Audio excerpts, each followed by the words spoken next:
Man kan jo i politiske debatter av og til få inntrykk av at opposisjonsrolle bare er å klage på posisjonspolitikk. Og heldigvis lever vi nå i et land der det ikke er sånn. Norsk politikk generelt, og utenrikspolitikken spesielt, er preget av stor grad av konsensus.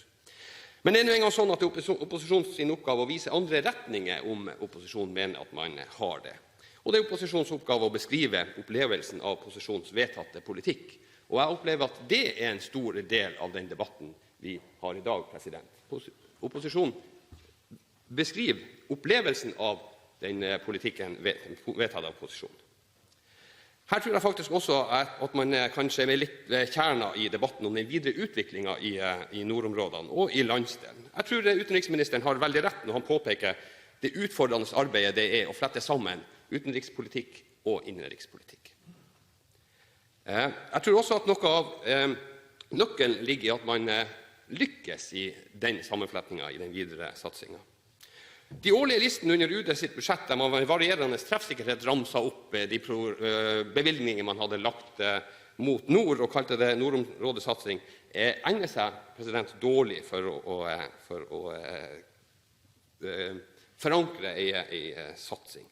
Sånn at man må prøve å gjøre det her på andre måter. Jeg tror det er viktig at de forskjellige departementene kan vise til sine bevilgninger, sine program, og at dette er rettet program som kan vise til konkret satsing. Jeg kanskje oppfattet som negativ i noen av debattene som har vært om nordområdesatsingen. Jeg er ikke det. Jeg er veldig positiv til satsingen, og jeg skal til og med strekke meg så langt. Jeg registrerer at utenriksministeren blir sjokkert, men jeg skal til og med strekke meg så langt og si at jeg er optimistisk på vegne av denne regjeringens nordområdesatsing nå, og den meldingen som foreligger. Jeg synes det er veldig mye bra.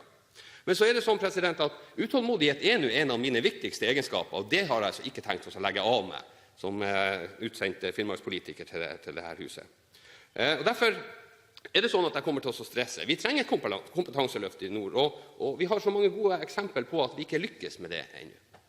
Vi trenger et infrastrukturløft i nord, og vi har så mange konkrete eksempler på at vi har ikke helt nådd dit ennå, og vi har ikke beskrevet det vi trenger.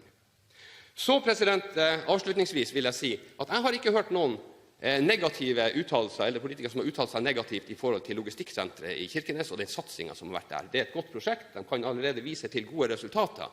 Det er ikke det initiativet som er tatt av næringslivsfolk og politikere for å skape logistikksenteret som har vært senter for debatten. Det er andre ting. Takk.